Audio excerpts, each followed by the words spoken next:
Thank you very much. That's so nice. The United States has many great diplomats, but there is truly no better ambassador for our country than our beautiful First Lady, Melania. Thank you, Melania. That was very nice. We've come to your nation to deliver a very important message. America loves Poland, and America loves the Polish people. Thank you.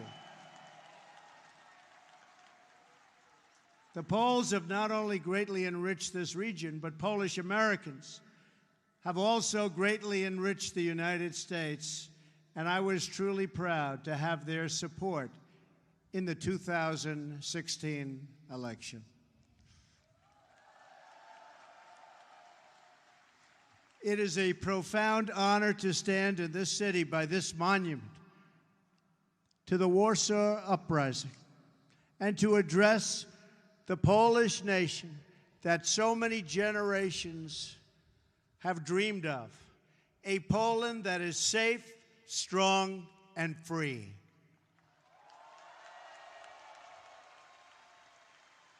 President Duda and your wonderful First Lady, Agata, have welcomed us with the tremendous warmth and kindness for which Poland is known around the world. Thank you. I and I mean sincerely, thank both of them, and to Prime Minister Szydło, a very special thanks also. We are pleased that former President Lech Walesa, so famous for leading the Solidarity movement, has joined us today also. Thank you. Thank you. Thank you.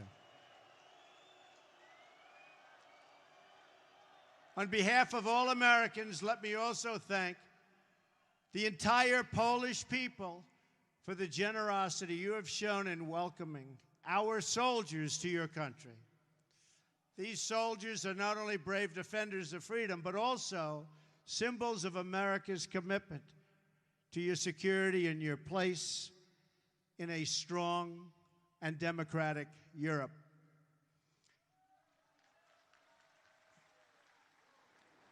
We are proudly joined on stage by American, Polish, British, and Romanian soldiers. Thank you. Thank you. Great job. President Duda and I have just come from an incredibly successful meeting with the leaders participating in the 3 Cs initiative. To the citizens of this great region, America is eager to expand our partnership with you. We welcome stronger ties of trade and commerce as you grow your economies. And we are committed to securing your access to alternate sources of energy, so Poland and its neighbors are never again held hostage to a single supplier of energy.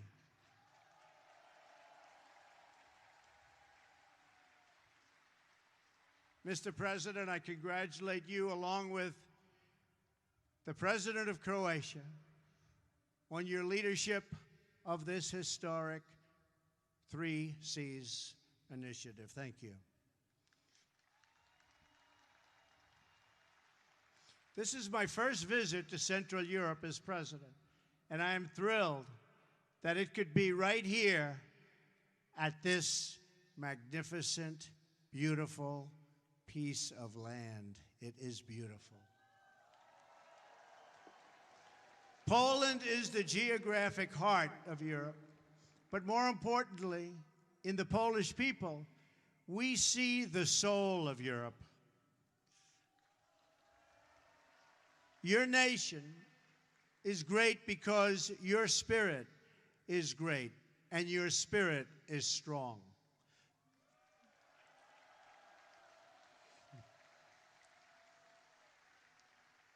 For 2 centuries, Poland suffered constant and brutal attacks. But while Poland could be invaded and occupied, and its borders even erased from the map, it could never be erased from history or from your hearts. In those dark days, you have lost your land, but you never lost your pride.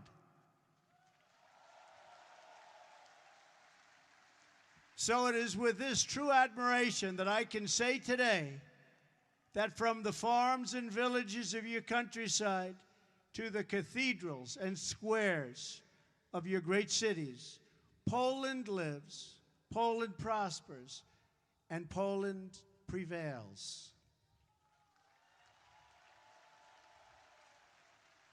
Despite every effort to transform you, oppress you, or destroy you, you endured and overcame. You are the proud nation of Copernicus. Think of that.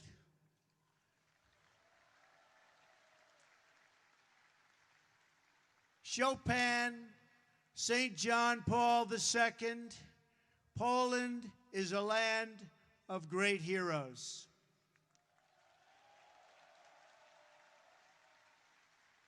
And you are a people who know the true value of what you defend. The triumph of the Polish spirit over centuries of hardship gives us all hope for a future in which good conquers evil and peace achieves victory over war.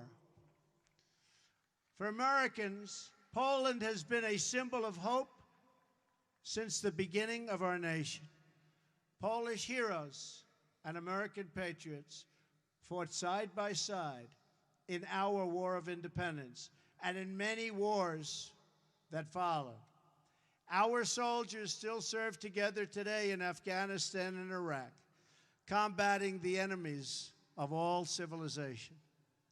For America's part, we have never given up on freedom and independence as the right and destiny of the Polish people, and we never, ever will.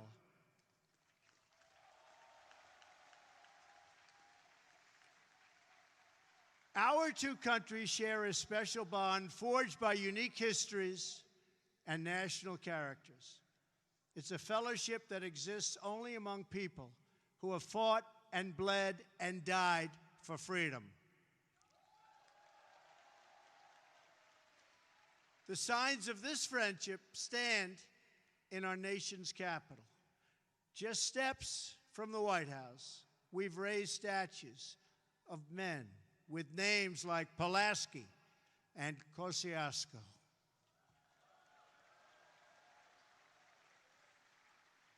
The same is true in Warsaw, where street signs carry the name of George Washington and a monument stands to one of the world's greatest heroes, Ronald Reagan. And so I am here today, not just to visit an old ally, but to hold it up as an example for others who seek freedom and who wish to summon the courage and the will to defend our civilization.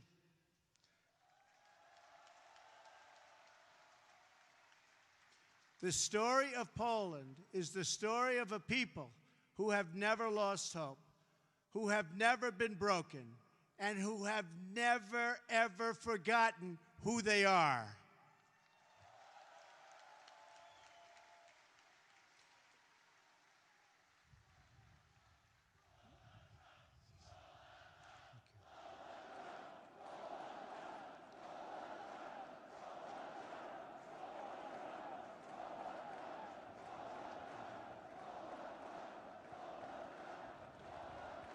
Thank you so much. Thank you. Thank you so much. Such a great honor. This is a nation more than 1,000 years old. Your borders were erased for more than a century and only restored just 1 century ago.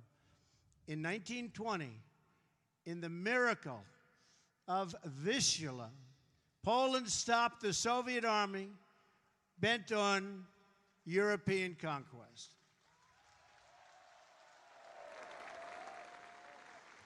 Then, 19 years later, in 1939, you were invaded yet again, this time by Nazi Germany from the west and the Soviet Union from the east. That's trouble.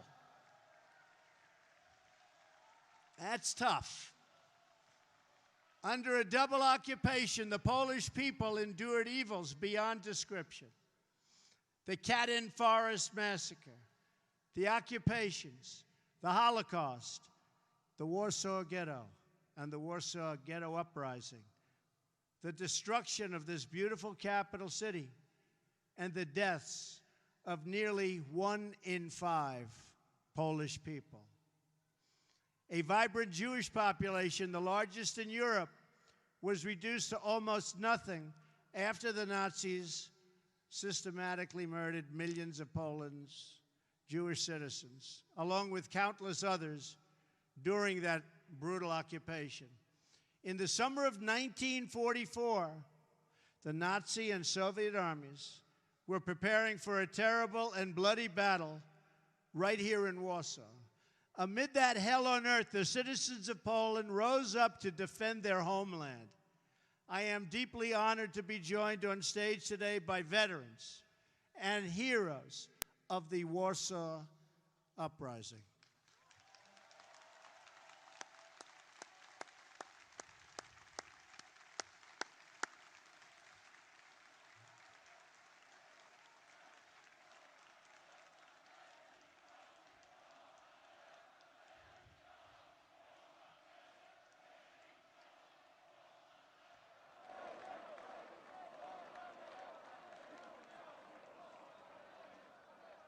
What great spirit.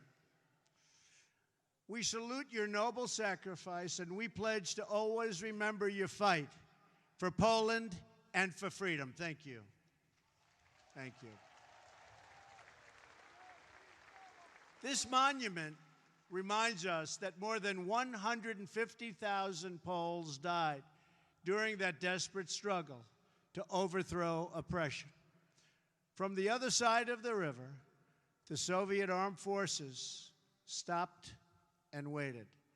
They watched as the Nazis ruthlessly destroyed the city, viciously murdering men, women, and children. They tried to destroy this nation forever by shattering its will to survive. But there is a courage and a strength deep in the Polish character that no one could destroy. The Polish martyr, Bishop Michael Kozel, said it well: more horrifying than a defeat of arms is a collapse of the human spirit.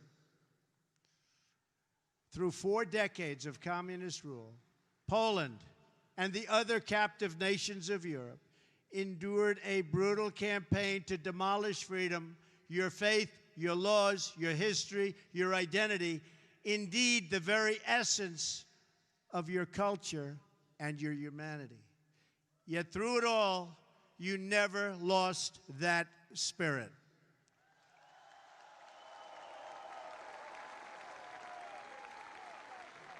Your oppressors tried to break you, but Poland could not be broken.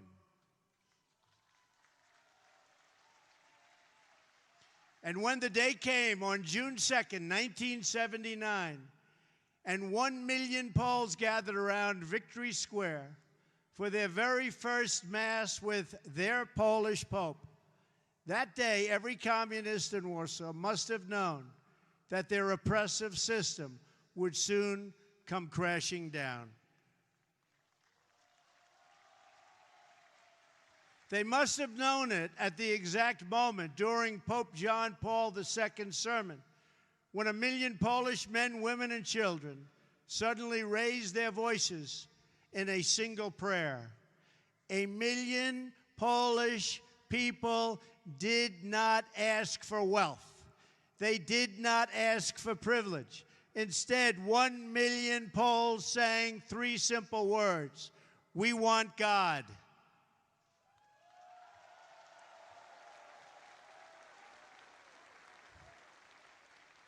In those words, the Polish people recalled the promise of a better future.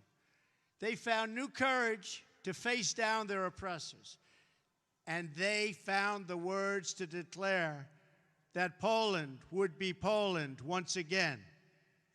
As I stand here today before this incredible crowd, this faithful nation, we can still hear those voices that echo through history. Their message is as true today as ever. The people of Poland, the people of America, and the people of Europe still cry out, "We want God."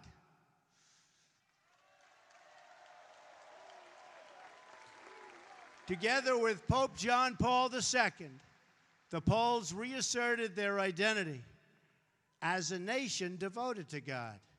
And with that powerful declaration of who you are, you came to understand what to do and how to live. You stood in solidarity against oppression, against a lawless secret police, against a cruel and wicked system that impoverished your cities and your souls. And you won. Poland prevailed. Poland will always prevail.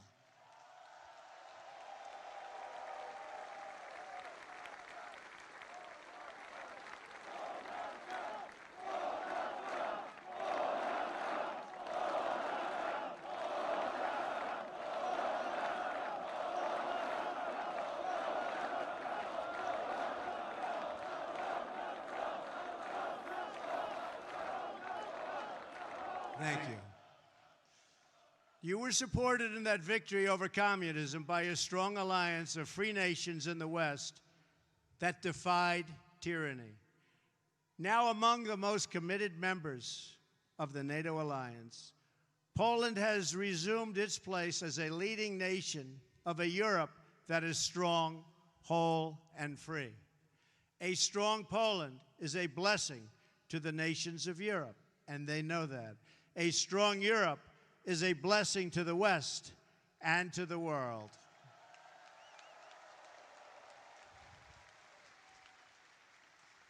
"100 years after the entry of American forces into World War I, the transatlantic bond between the United States and Europe is as strong as ever, and maybe in many ways even stronger. This continent no longer confronts the specter of communism.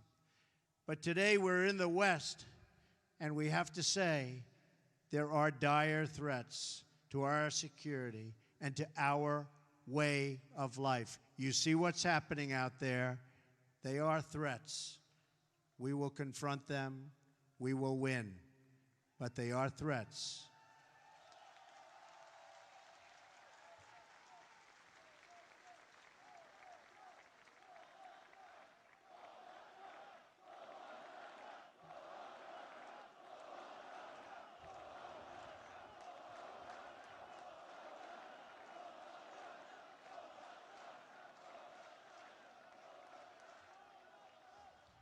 We are confronted by another oppressive ideology, one that seeks to export terrorism and extremism all around the globe.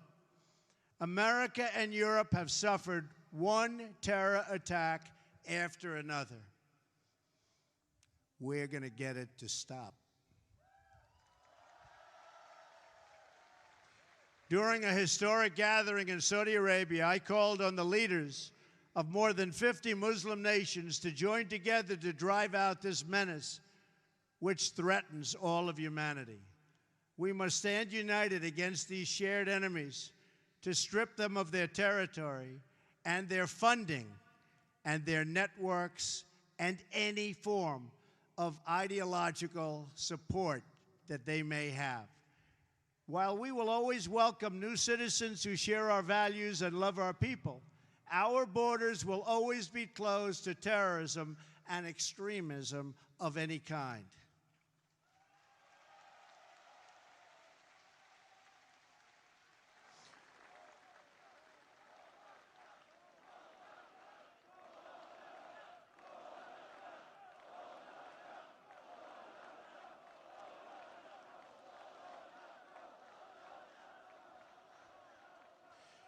We are fighting hard against radical Islamic terrorism, and we will prevail.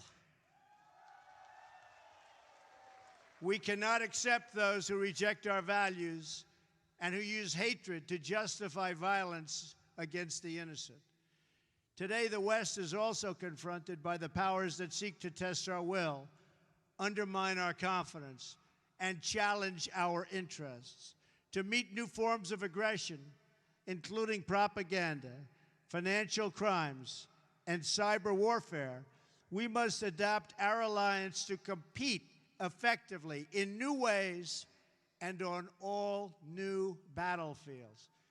We urge Russia to cease its destabilizing activities in Ukraine and elsewhere, and its support for hostile regimes, including Syria and Iran, and to instead join the community of responsible nations in our fight against common enemies and in defense of civilization itself.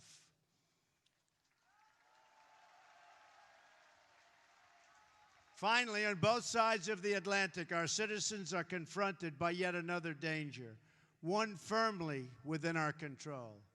This danger is invisible to some, but familiar to the Poles. The steady creep of government bureaucracy that drains the vitality and wealth of the people. The West became great, not because of paperwork and regulations, but because people were allowed to chase their dreams and pursue their destinies. Americans, Poles, and nations of Europe value individual freedom and sovereignty.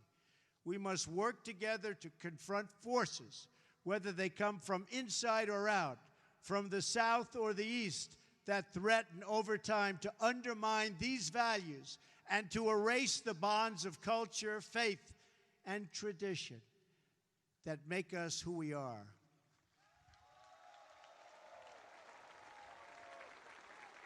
If left unchecked, these forces will undermine our courage, sap our spirit, and weaken our will to defend ourselves and our societies. But just as our adversaries and enemies of the past learned here in Poland, we know that these forces, too, are doomed to fail if we want them to fail. And we do indeed want them to fail. They are doomed not only because our alliance is strong, our countries are resilient, and our power is unmatched. Through all of that, you have to say everything is true. Our adversaries, however, are doomed because we will never forget who we are. And if we don't forget who we are, we just can't be beaten. Americans will never forget. The nations of Europe will never forget. We are the fastest and the greatest community. There is nothing like our community of nations. The world has never known anything like our community of nations. We write symphonies. We pursue innovation. We celebrate our ancient heroes, embrace our timeless traditions and customs, and always seek to explore and discover brand new frontiers. We reward brilliance. We strive for excellence and cherish inspiring works of art that honor God. We treasure the rule of law and protect the right to free speech and free expression. We empower women as pillars of our society and of our success. We put faith and family, not government and bureaucracy, at the center of our lives, and we debate everything. We challenge everything. We seek to know everything so that we can better know ourselves. And above all, we value the dignity of every human life, protect the rights of every person, and share the hope of every soul to live in freedom. That is who we are. Those are the priceless ties that bind us together as nations, as allies, and as a civilization. What we have, what we inherited from our, and you know this better than anybody, and you see it today with this incredible group of people. What we've inherited from our ancestors has never existed to this extent before. And if we fail to preserve it, it will never, ever exist again. So we cannot fail. This great community of nations has something else in common. In every one of them, it is the people, not the powerful, who have always formed the foundation of freedom and the cornerstone of our defense. The people have been that foundation here in Poland, as they were right here in Warsaw. And they were the foundation from the very, very beginning in America. Our citizens did not win freedom together, did not survive horrors together, did not face down evil together, only to lose our freedom to a lack of pride and confidence in our values. We did not, and we will not. We will never back down.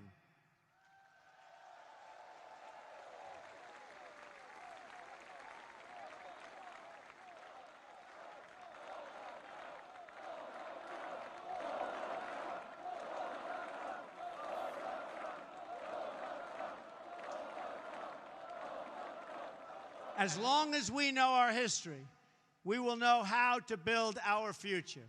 Americans know that a strong alliance of free, sovereign, and independent nations is the best defense for our freedoms and for our interests. That is why my administration has demanded that all members of NATO finally meet their full and fair financial obligations.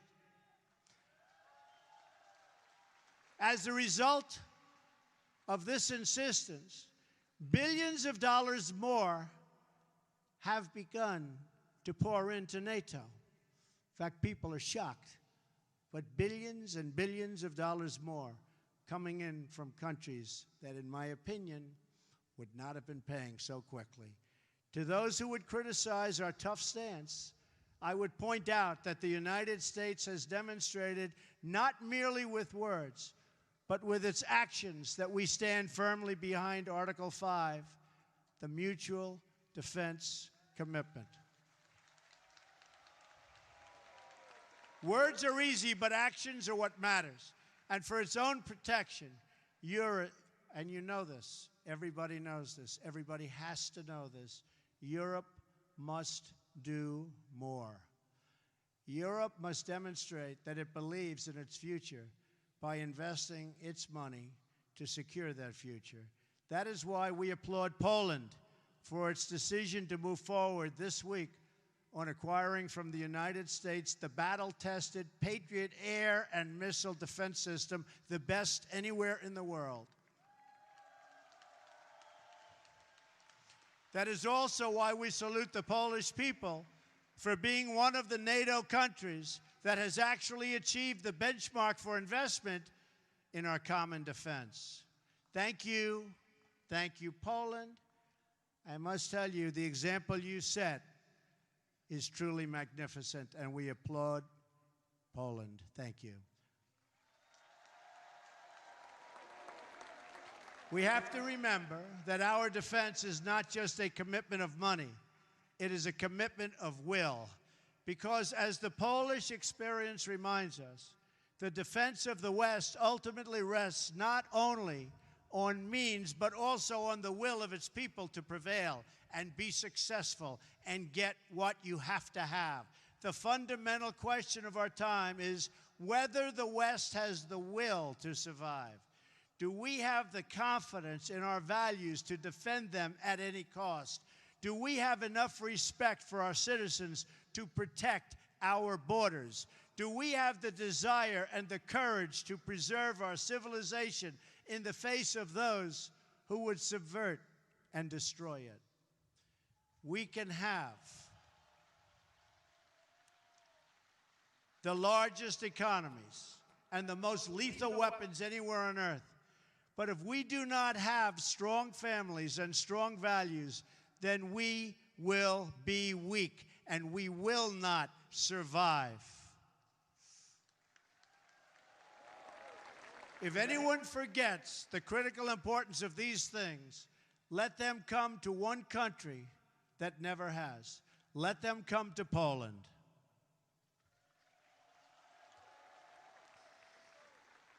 And let them come here to Warsaw and learn the story of the Warsaw Uprising.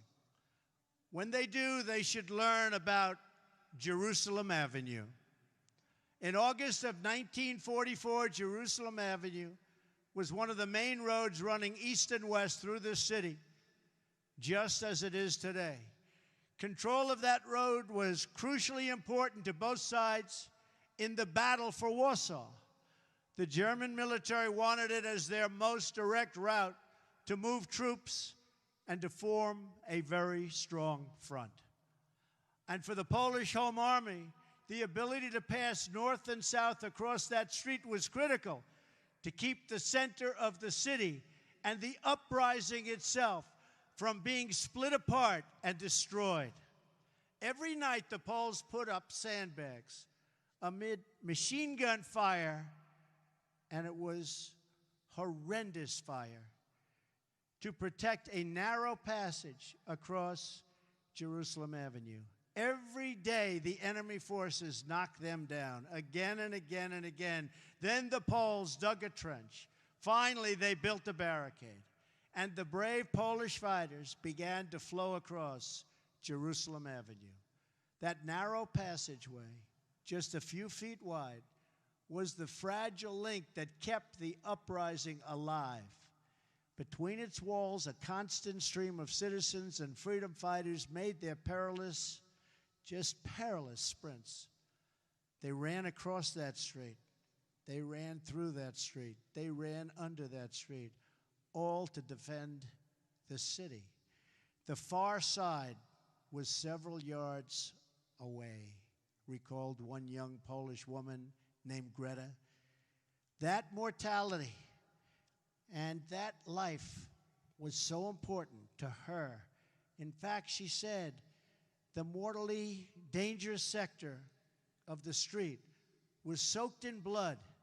It was the blood of messengers, liaison girls, and couriers. Nazi snipers shot at anybody who crossed. Anybody who crossed, they were being shot at.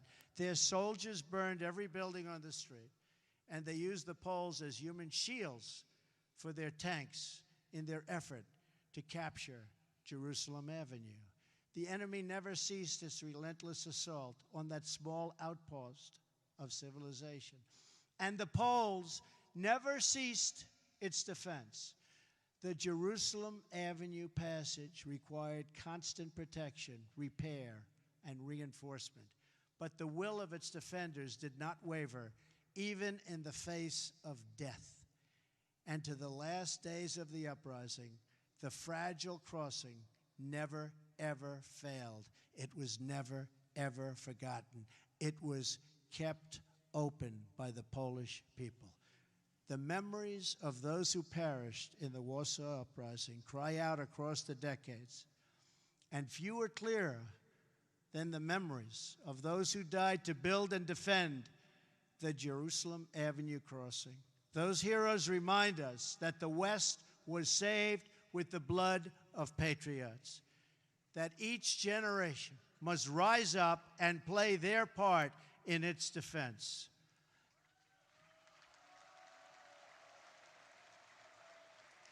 And that every foot of ground and every last inch of civilization is worth defending with your life.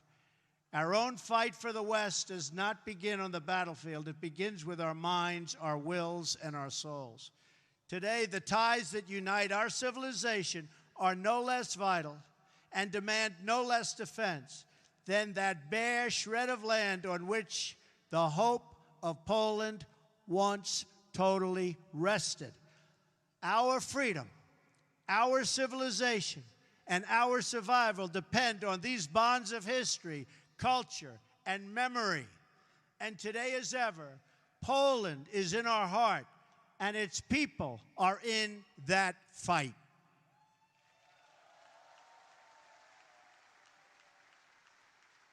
Just as Poland could not be broken, I declare today for the world to hear that the West will never, ever be broken. Our values will prevail, our people will thrive, and our civilization will triumph.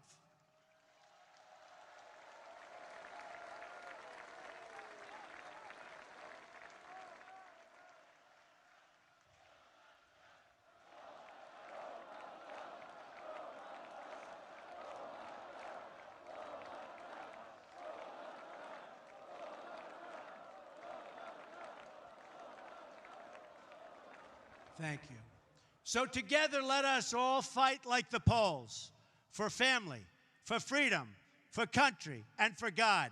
Thank you. God bless you. God bless the Polish people. God bless our allies. And God bless the United States of America. Thank you. God bless you. Thank you very much.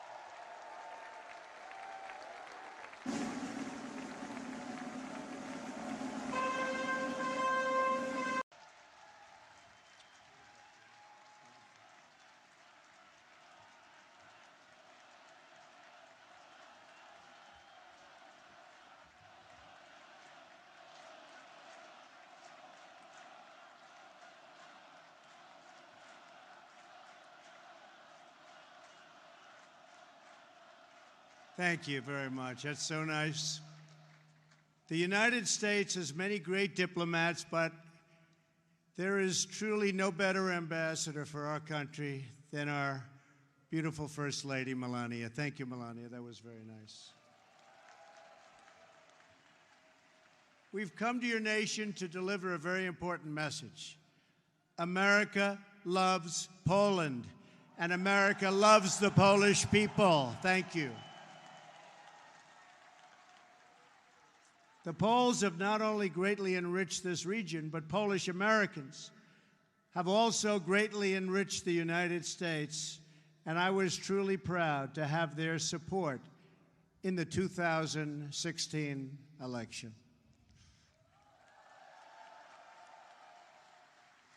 It is a profound honor to stand in this city by this monument to the Warsaw Uprising and to address the Polish nation that so many generations have dreamed of, a Poland that is safe, strong, and free.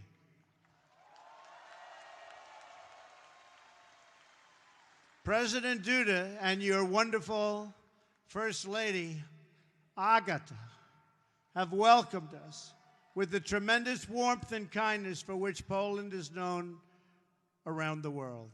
Thank you. I and I mean sincerely, thank both of them, and to Prime Minister Szydło, a very special thanks also. We are pleased that former President Lech Walesa, so famous for leading the Solidarity movement, has joined us today also. Thank you. Thank you. Thank you. On behalf of all Americans, let me also thank the entire Polish people for the generosity you have shown in welcoming our soldiers to your country. These soldiers are not only brave defenders of freedom, but also symbols of America's commitment to your security and your place in a strong and democratic Europe.